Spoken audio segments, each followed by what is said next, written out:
Aruna good ma'am, आपकी afternoon. पहली query कौन सी मैम? मेरी पहली क्वेरी ये है कि मेरे 19 कंपनीज के ऐसे शेयर्स हैं जो डीलिस्टेड हो चुके हैं। तो अब जैसे? मेरे को उसमें कहीं क्लेम हो सकता है या वो वेस्ट ही जाएंगे? जैसे कोई नाम बताएं, कौन सा हो गया, ऐसी कौन सी कंपनियां हैं? मेरे पास एग्रो डच है, गीतांजलि जेम्स है, हेक्सावेयर टेक्नोलॉजी है, मार्स सॉफ्टवेयर, अरे बाप मैकडोवेल रे बाप, होल्डिंग्स, ये सब डीलिस्टिंग मोजरवेयर। वाले कैसे आपके पास आ गए? अच्छा, हाँ। इनमें बाकी तो एक्टिवली नहीं पता, लेकिन हेक्सावेयर तो मुझे याद पड़ता है, दो 2020 में डीलिस्ट हुआ था। हाँ, जब आप एक्टिवली तो ये ट्रैक सब नहीं मेरे करते पास अपने काफी पोर्टफोलियो टाइम को क्या? पहले से लिए हुए हैं। हाँ। ये विदाउट स्टडी के ले लिए थे मैंने शुरुआत में, तो वो तब से ही चल रहे हैं। और अब मैंने लिए हाई रेट पे थे, लेकिन अब वो कोई 2 रुपए आ गया, कोई 10 रुपए से आ गया, कोई 4 रुपए आ गया, नहीं तो हम ऐसा आ जब गया है। तो शेयर मुझे अब बाजार में इनको घुसते हैं छोड़ तो थोड़ा देना सा, चाहिए क्या? नहीं, हम सिर्फ पढ़ के डालते नहीं है, डालने के बाद हमें एक्टिवली कभी कभी जा जाके चेक चेक करना चाहिए। हेक्सावेयर की डीलिस्टिंग बेरिंग्स ने करी थी 2020 में, अगर मैं सही हूं तो 2020 में फिर ये वॉलंटरली एक्सचेंजेस से हटा दिया गया था। आमतौर पे डीलिस्टिंग के बाद भी हम लोग शेयर सरेंडर कर सकते हैं, पर वो कहा जाता है 1 साल का समय होता है प्रमोटर्स के पास। हम शेयर होल्डर्स जाएंगे तो वो ऑब्लिगेशन के अंदर होते हैं कि वो पैसा लौटाए हमको। पर आज तो 2.5-3 साल हो गया। अब मुझे नहीं पता कैसे रिविजिट करा जाए। क्या शर्मिला जी, प्रोसीजर क्या है? 1 साल का विंडो तो शायद होता है उस डीलिस्टिंग प्रपोजल के बाद भी, कि जब प्रमोटर्स ऑब्लिगेशन में होते हैं। अब हेक्सावेयर का पैसा कैसे निकालूं मैं?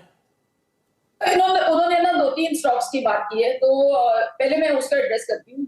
जैसे कि आपने कहा कि हेक्सावेयर जो जुलाई में डीलिस्ट हुआ था, और बाकी के जो केसेस है उनका मेरे हिसाब से सबका अलग अलग रहेगा। क्योंकि मुझे लगता है कि ये देखना पड़ेगा आपको क्यों, किस वजह से वो डीलिस्ट हुआ है। तो हेक्सावेयर की जैसे एक वॉलंटरी डीलिस्टिंग थी, और तो उसमें मुझे लगता है कि आपको कुछ तो मिल सकता है। मेरे हिसाब से एक विंडो रहती है कि जब वो शायद महीने में एक बार या 2-3 महीने में एक बार इस तरह के they do come and buy from retail investors. तो उस तरह की प्रक्रिया करते हैं, यानी काफी कंपनीज करती है। मेरे पास भी इस तरह के शेयर्स रहे हैं and I have been able to sell them.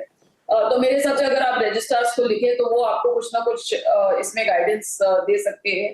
तो मेरे हिसाब से हेक्सावेयर के लिए आपको शायद एक एग्जिट मिल सकता है, but about the rest I am a little doubtful.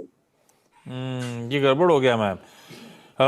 ये सच है कि आज भी आप लीगल ओनर हो, आपके पास राइट्स हैं, पर उसका करेंगे क्या हम डील एस्टेट कंपनी का? एक बार रजिस्ट्रार को लिखो मैम, थोड़ा सा चिट्ठी पत्री करना पड़ेगा हमको, फॉलोअप करना पड़ेगा, अपना पैसा निकालने की थोड़ी मेहनत करनी पड़ेगी।